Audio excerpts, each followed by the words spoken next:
liggéeykatu AFTU bu Jaxaay terminus 56 ñoo def seen déclaration de presse ngir jooy seen nakar ak seen tiis ci seen nekkin bu ñaaw ci seen bërëbu liggéeykaay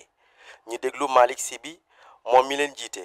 mu indil ñu ci ay leeral. Malick Sy bi nekk chauffeur ci AFTU nekk président ligne 56 waaw tey nag dafa am lu ñu fi dajale woon. condition de travail yi ñu yàgg a jooy di ko wax mooy liggéey bu métti bi ñuy liggéeyee te amuñu ci benn satisfaction ci suñuy opérateur wala boog gisuñu suñu bopp ci liggéey bi terminus yi ñu nekk nii nga xamante ne ni ñun amuñu fi benn aire de repos maanaam fu ñuy noppaloo. boo agsee fii foo toog sax amoo fa léegi bokk na ci kon ci point yi ñu aménager ñu suñu terminus yi ba mu baax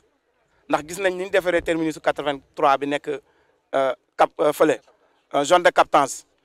gis nañ ne rek li tax ñu defar ko mooy dafa jàkkaarloog seen siège. jàpp na tamit ni contrat de travail yi baaxul te it la ñu dégg ci yokkuteem payoor gi nee na loolee amul. contrat yi ñuy dégg ñu di ko wax te egsiwul ci ñun suñu papa Ndongo Fall taxaw na ne contrat yaa ngi nii chauffeur yi signal nañ leen ay contrat mooy employé yi signal nañ leen ay contrat déjà même bulletin de salaire yaa ngi nii augmenté nañ seen i salaire te ñun jot a gis que néew ñu signé ay contrat demande nañ ba ci moom moo ko wax ne dañuy bàyyi parce que contrat yi ni ñu leen signalé contrat yi arrangé wu leen ñàkk a arrangé ga nag buñ ko déggee dañuy xam ne contrat yi ñu signé baaxul moo tax ñun ñu ne ku ndëmin rey sa maam boo séenee luy ñuul da ngay daw ndax contrat yi ñu jot a gis ñu koy wax di ñu jaxaseeg askan wi di ñu jaxaseeg média bi contrat yooyu lañ wax ne baaxul dañu bëgg contrat yi nga xam ne moom méngoo cahier de charge bi nga xam ne moom la AFTU yore ñu waa inspection du travail visé ko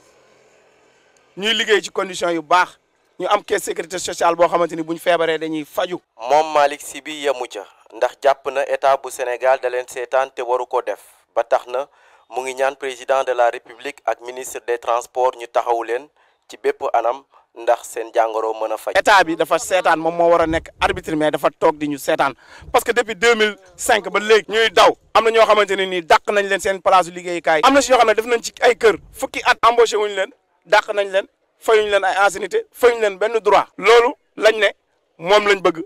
état bi jóg si Cap Trans tamit moom Cap Trans moom ñun dañu xam moom lañ la fi nekkee parce que ñun dañ gis ne moom daggukaayu xaalis rek la chauffeur bi def na lii ñu dagg ko chauffeur bi def na lii ñu mise à pied ko loolu rek lañ gis mais ñun suñuy avancement gisuñu ci benn lenn luñ ci dox ñoom intérêt bi ñuy dox dama yaakaar ne intérêt transporteur bi rek lañ fa nekkal. li ñuy sàkku mooy contrat yi nañ defar contrat yu baax yi méngoog cahier de charge bu AFTU ñuy liggéey 8 heures de temps di noppalu da am ay congé bu ñu feebaree ñuy faju suñ rakk yu jigéen yi suñ mag yu jigéen yi nekk ci oto yi di ay receveur bu ñu amee borom kër bu ñu amee jëkkër ñuy am ñoom tamit médical congé congé maternel ñu koy am di noppalu mais fii ku ci am jëkkër ci xale yu jigéen yi fii boo moytu dañ lay dàq dootoo liggéey parce que dañuy xalaat ne yow dootoo mën a liggéey ci oto yi te dootuñu la bëgg a jël benn charge loolu nag dañ fiy jëlee woon informel bëgg fee indi formel tey lañ gën a nekk ci informel ndax système bi ñuy liggéey ñëpp gis nañ ko conditions yi ñuy liggéey ñëpp gis nañ ko loolu nag lañ ne dañoo bëgg mu dakk ndax ñu ngi génn di ñuy jaxaseeg askan wi di ñuy jaxaseeg état bi président Macky Sall na ci taxaw ministre du transport na ci taxaw ñu ngi ko ciy woo pour mu taxaw ci jërëjëf. Ibrahima Lopi Infoline TV fii ci Jaxaay.